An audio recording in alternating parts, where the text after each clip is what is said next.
Fala pessoal, Lucas Lentini aqui e eu vou discutir com vocês hoje mais um plantão sim. O caso de hoje era um senhor de 78 anos, veio ao PS por dispneia e logo que você vê os sinais vitais, você já nota que tem uma taquicardia importante, 160 de frequência. Passo zero, sala de emergência, história ampla, né? Vamos tirar aquela história focada, antecedentes, se tem alergia, o que aconteceu de uma forma breve. Vamos fazer o MOVED, né? Monitor, oximetria, pega a veia, já chama o eletro. Beleza.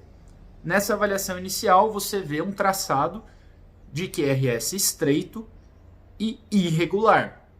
Então, claro que existem alguns diferenciais, se a gente vai ser minucioso na análise, mas até que se prove o contrário, a gente está falando de uma fibrilação atrial. Fibrilação atrial é uma arritmia super comum no pronto-socorro e é importante que a gente saiba manejar. A gente tinha aqui então um paciente de 78 anos dispneico com FA, de alta resposta ventricular. Primeiro passo qual que é? Depois que a gente levou para a sala de emergência, é definir se esse cara está estável ou instável. Vamos lembrar os critérios de instabilidade? Bom, basicamente, pessoal, é quando uma arritmia leva a sintomas ou achados por baixo débito.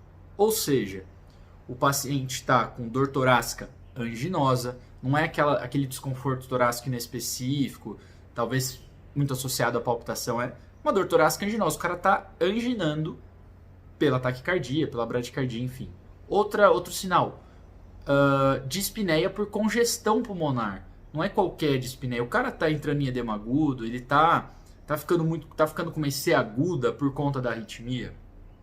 Outro sintoma, outro sinal de instabilidade, desmaio, rebaixamento, hipotensão, choque, enfim, sinais de baixo débito. A pegadinha aqui é, ele tinha dispneia, mas ele estava congesto, ele tinha sinal de insuficiência cardíaca aguda? Não tinha. É muito comum que esses pacientes tenham sintomas como dispneia, desconforto torácico e não se trate de algum sintoma pela frequência que causa um baixo débito franco. E por que é importante isso, pessoal? Veja, o paciente com fibrilação atrial, a gente sempre aprende, né? Tá instável, choca, mas aqui a gente tem que ser muito cauteloso. Por quê? Primeiro, a maior parte das vezes o paciente com fibrilação atrial vai ser estável. E veja, muitas vezes o paciente já tem FA há muito tempo. Então, qualquer intercorrência que ele tenha, ele vai ter uma FA de alta. Por exemplo, se esse paciente com FA chega séptico, ele vai estar taquicárdico, o ritmo dele é FA, ele vai ter uma FA de alta. Ele pode estar instável, mas não pela fibrilação atrial. Se esse paciente está com febre, ele vai estar taquicárdico. Se esse paciente está anêmico, ele vai estar taquicárdico. É o que eu brinco. Se um paciente com fibrilação atrial corre uma corrida aí de uma maratona, ele vai ter uma FA de alta. Então, cuidado para a gente não atribuir a FA algo que ela não está causando, algo que ela está acontecendo junto, né? Beleza. Então, e tem outra coisa, o cara com FA que você não sabe quando começou, pode muito bem ter um trombo no átrio e você cardioverter e causar um AVC. Então, o cara com FA tem que te convencer de que ele tem que ser cardiovertido. Dá para contar nos dedos quantas vezes eu vi cardioversão de FA. Então, assim, primeira coisa, não é qualquer dispneiazinha, qualquer sintoma que vai te convencer, a não ser que seja uma instabilidade franca. Então, esse cara não tinha. A gente optou por não tratá-lo como instável, mas sim estável. Agora, a gente tem algumas decisões. Primeiro, a gente vai fazer controle de ritmo ou de frequência? A gente vai baixar essa frequência cardíaca ou a gente vai tentar trazer ele para o ritmo sinusal? Veja, pessoal, na prática, a maior parte das vezes que vocês pegarem um paciente desse no PS, a opção vai ser por controle de frequência.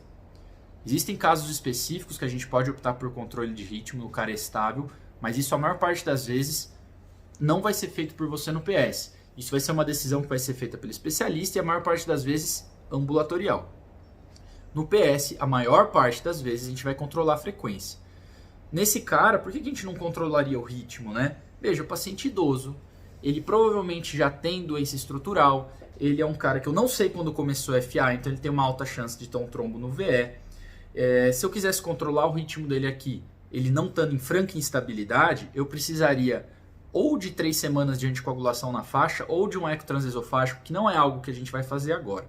Então, para esse paciente, no PS, eu não vou optar por controle de ritmo. Vamos optar por controle de frequência, ele está sintomático, está com uma frequência cardíaca bem alta, desproporcional, né, ao quadro dele. Ele não está séptico, ele não está anêmico, ele não tem nada que justifique essa frequência. Porque veja, também se eu pego um cara séptico, hipotenso, mal, choque séptico, e eu vou lá, em vez de tratar sepsis, eu controlo a frequência, eu estou tirando a compensação dele, eu estou fazendo mal. Esse cara não tem nada que justifique a taquicardia. A taquicardia não está compensando nada. Ela está, na verdade, causando esse sintoma inespecífico do meu paciente. Como que eu posso controlar a frequência? Existem várias medicações. As mais frequentes, né? A gente tem, por exemplo, beta-bloqueador. Aqui, em geral, a gente vai usar medicação intravenosa, né? Por exemplo, metoprolol 5mg, que a gente faz devagar, em até 5 minutos. O esmolol, que é titulável, se você tiver uma boa, né? O paciente não tolerou, você suspende. Com cuidado que o beta-bloqueador a gente não faz no cara que está com IC aguda, hipervolêmico, né? Descompensado, que a gente pode piorar. A gente pode optar por bloqueador do canal de cálcio para controle de frequência, mas não podemos usar no cara que tem insuficiência cardíaca. Outra droga clássica que a gente vê aí pelos PS, deslanosídeo, né, o cedilanide, a gente pode fazer uma ampola, ele demora um pouco para agir, mas pode fazer. Cuidado só para quando você vai estar com pacientes com doença renal crônica ou IRA.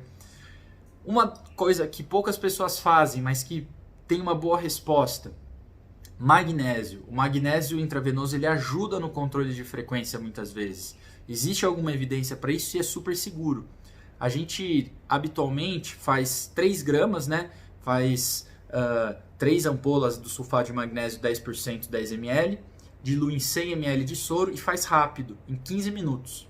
Doses de reposição de magnésio são lentas, mas aqui a gente não está repondo o magnésio.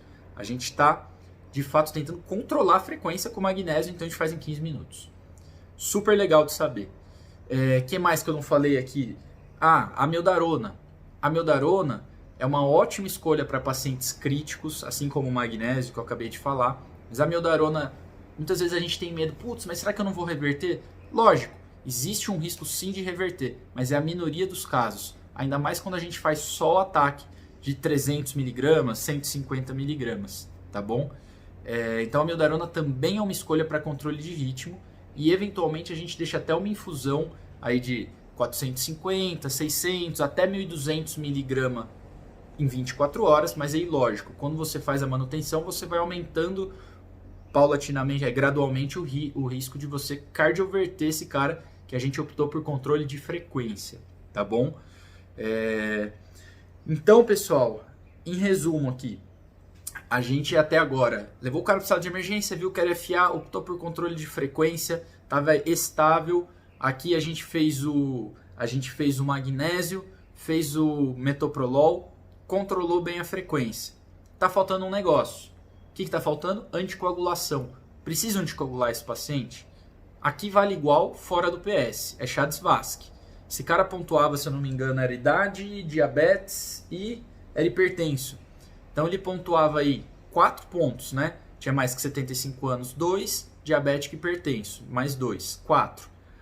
A partir de 1 para homem, 2 para mulher, porque o sexo feminino ele é um modulador de risco, mas não isoladamente não justifica anticoagulação. Então, a partir de 1 para homem e 2 para mulher, a gente já pode anticoagular. A partir de 2 para homem, 3 para mulher, a gente é obrigado a anticoagular, a não ser que tenham contraindicações. Aqui a gente costuma optar, se disponível, um DOAC, rivaroxaban, apixaban, edoxaban, dabigatran, enfim. Né? Aí não tem comparação cabeça a cabeça, a gente prefere um desses, tanto pela facilidade como por melhores desfechos em FA, mas se você não tiver disponível, varfarina, boa e velha, se o paciente tiver como controlar o TP, você tem que garantir isso também. E esse cara, obviamente, precisa de um acompanhamento ambulatorial. Beleza? Era isso que eu tinha para falar para vocês hoje. Segue a gente aí, YouTube e tal, e até a próxima. Um abraço!